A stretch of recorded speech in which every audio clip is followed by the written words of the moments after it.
Salam alaikum Maliens. Bazoum Malien bora liberté d'expression kono a wasalen kono ka haklina fo taxi koina. Mais min jarani ko dugu fo ka sa atebo ale koni daka fo ko liberté d'expression mo damne le nula jamana kono. Nga adamade iti ka jamana to gelea kono ka jamana gono bishi ika intérêt personnel kama. Nga depuis 2014 anga sorasu sacrifié lila e ka donné na kidal francika janfa kono e ka foite boya malien haklima. C'est pour cela que ni tara chrétien nyakoro iba fo olu nyana ke fa chrétien.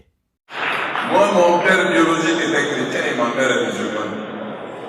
Tamasheku fena jolé iba fo ki ba che kura tamasheki.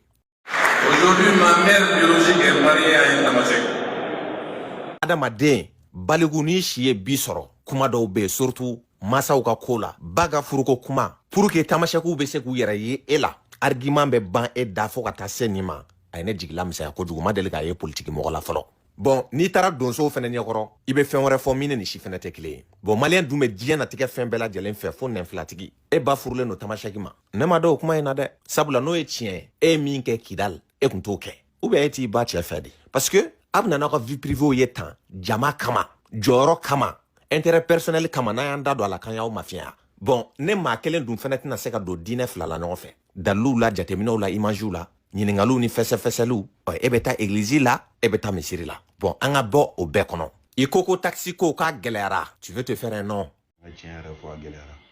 Bon, venant de toi ni ma balne la barça depuis une transition inana ebe berenyini ne la ne feni do kera alna ya sor la jamana ka nafa bola armée ka nafa bola abe occasion do re nyini kuma be pour que ka seka ka la yinu sabati ne ma fli ne ma nyine ni armée kelen be minon san domina derme kelen nyini ngale make ela e ka muhammadu ala aw kle wakati aw armée d'Afrique village ou minera dugu minera eretara kidal kata atobe firala aw maseka minen soro ay jamana to halaki ka blakata na sen fly itara plateau kayano haklina jigi iyere dakote ko san chaman temeno la ko ni ye mali armée ansera ni niveau la bi ka binga se duguma ka se foni degré la ko jamana wari min kun kanga do labewna ka kumbe shuyende akumbe tununde ko me bi enyebe mina ni transition me ka tani tabolo mi ko nan continuera ni sira kanta ko mali kumbe armée mi do kan mena soro. Tu étais obligé de le dire. Amasi kono quoi. Mais kenegan kododo parce que etara kidal di olu ye kidal mine ka yoro to mine ka faraka bi mali sorasi beta dien fantan nani bela jelen fe.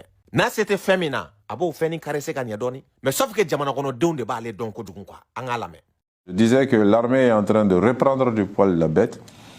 On peut espérer et souhaiter que les militaires dans cette période de transition mais aussi dans la période qui s'annonce se sentent plus en confiance.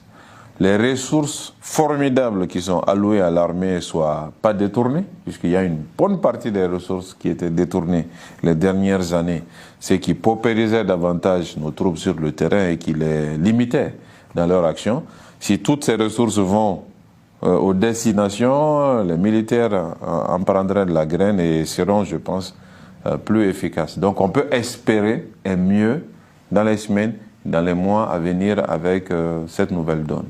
Ere bora kane fo ko aw kilela ko wari mi nganga ke ka jamana la be ka armée la be ko kumbe chouin imi yere boa kono jarana ko dugun parce que akera aw de kilela kera aw de tike kono e ministre ke ibe ka kile chouin min kera ka jamana na folo mi nganamu mi nganga do équipement na ka nyashi sorasu ma pour ko ka se ka jamana ta jamana kana bin ne bora ere da alhamdulillah rabbil alamin. Oh ni sorasu na obe jamana ka banado malgré que ame kele juguman ba saba kono terrorisme kele guerre économique alen guerre médiatique malite juru soro dien fanchi fetuguni ayan débourer ka doni minaw ye ali chini minaw malaka do do farla sorasu kan olu mogo munu meta do be fara musakaw kan muguni kise dunta ka chan eliko nana avion de transport nana charu nana blende nana akote ka tike ali sisa arrivage do kan ake ala teme barka de be malila malgré tout ça ama mashika dereme kelen juruta nunu e baraka ni dusu ale ni haklidi nin besana e a meko mali juruta jamana jumen bolo na jamana be ala ka dugukolo ka kuku tike korota e che sa ka usani malo e koy aw politique mo klela ay deti min kari mali kana ay juru min ga mali sena bolo siri aw te boko o juru milliard hake fo jamana do nyemuna a juru me ta kana ka kla ko o juru fena chouin depuis ala kan dama nyogona e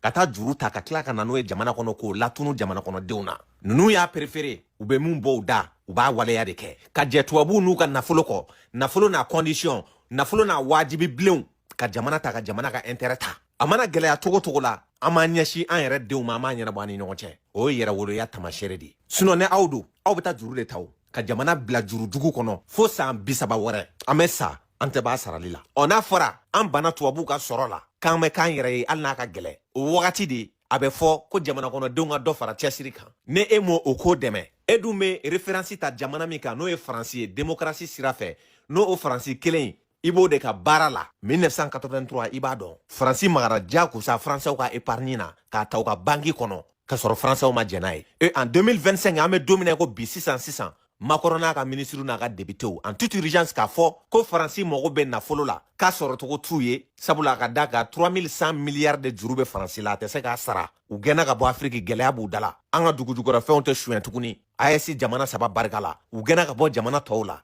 o faransi bi 1983 u ye waleya min kɛ u bɛ fanga segin o ɲɔgɔnna kan Macron n'a jɛɲɔgɔnw b'a la ka a kuma kɔkɔrɔma don assemblée kɔnɔ débat la nin y'a tile 5 ye bi k'u bɛna français ka épargne ta u ka banki kɔnɔ yɔrɔ taxi ka misɛn ye dɛ ka taa ta u ka banki kɔnɔ ka sɔrɔ u ma jɛn n'a ye e da tɛ mɔgɔw kuma la k'o kuma fɔ hali n'i tɛgɛ fɔ alijinɛ passeport la nka i ka jamana o ka taxi ko kuma ka bɔ k'o la gosi Mali dun bɛna a ta don min na faransi fɛnɛ ko k'ale bɛna a ta don o de la k'u bɛna armée labɛn ko cɛ kelen labɛnni armée la a musakaw ani n'a a sara min kan ka d'a kɔw ma ani bɔmu minnu kan ka san minɛnkura minnu kan ka dilan faransi fɛ en toute urgence ko Europe bɛ danger la k'u tɛ se ka kɛ sabula ka d'a kan américains y'u kɔ bila olu fɛnɛ ka défense n'u ka lakɔlɔsiw tun bɛ américains de bolo k'u fɛnɛ bɛ fɛ ka k'u yɛrɛ ye bi donc ka maga français ka compte épargne na choix tɛ gouvernement bolo u b'o bolo de kan bi e faransi politique mɔgɔ jumɛn wulilen k'a fɔ k'a tɛ kɛ yɔrɔ taxi kɔni kuma tɛ faransi o dɔ farala olu bɛɛ kan sisan u bɛna taa mɔgɔw ka épargne de ta an ka jɛ an ka lamɛn u da tɛ maga nin kuma la dɛ u b'u faso de contre la. Pour soutenir l'effort militaire, faudrait-il utiliser l'épargne des Français? C'est la proposition du chef de l'État. Concrètement, l'idée serait de piocher dans les livrets des Français pour financer les dépenses militaires. Comment allons-nous financer cet effort de réarmement? Les ministres de l'économie comme celui des armées, messieurs Lombard et Lecornu, ont tous les deux évoqué une mobilisation volontaire de l'épargne des Français, une forme de placement patriotique. Qu'est-ce que ça veut dire exactement? Bon, ça fait partie des solutions, mais je suis pas venu pour vous dire que les solutions sont arrêtées. Attention à vos comptes épargne. L'État va peut-être récupérer votre argent. C'est très grave. Regardez ce qu'il dit. Qui nous impose d'accentuer tous nos efforts pour une souveraineté européenne et pour une souveraineté de la nation, notamment en matière de défense. Donc ils ont peut-être projet de prendre de l'argent dans votre compte épargne. Regardez, c'est quand même un truc de fou quand même. Donnons pour les mois et les années qui viennent. Nous allons agir dans plusieurs directions. D'abord la mobilisation des financements européens et la présidente Ursula von der Leyen hier a annoncé 800 milliards de fonds européens à destination de la base industrielle et technologique de défense européenne. Et puis... Dis-moi d'ailleurs si tu es prêt toi à financer un peu tout ce qui se passe en ce moment par rapport à la guerre. Sébastien Lecornu, nous allons réunir à Bercy le 20 mars l'ensemble des investisseurs privés, les assureurs, les banques. Les banques, tout ça, bah forcément, hein, c'est nous aussi. Hein. Mobiliser, d'abord pour modifier leurs règles de fonctionnement, parce que trop souvent les règles ne permettent pas d'investir dans le secteur de la défense, qui pourtant est un secteur essentiel, et de mobiliser l'épargne privée. Enfin, vous parlez de la loi de programmation militaire, qui a été protégée dans le projet de budget, mais nous travaillons avec le Premier ministre de façon à en élargir l'objet, pour nous préparer aux temps qui viennent, et nous ferons des propositions naturellement à la nation dans les semaines et les mois qui viennent, pour regarder comment financer l'augmentation de l'effort de défense qui est devant nous, tout en respectant... Dites-moi ce que vous en pensez de tout ça là. Ça sent pas bon non plus. Hein. L'indépendance nationale, c'est aussi de maîtriser notre dette publique. Ben c'est ça aussi, c'est que moi j'ai pas envie qu'ils prennent mon argent. Enfin mais qu'est-ce que c'est que cette histoire encore?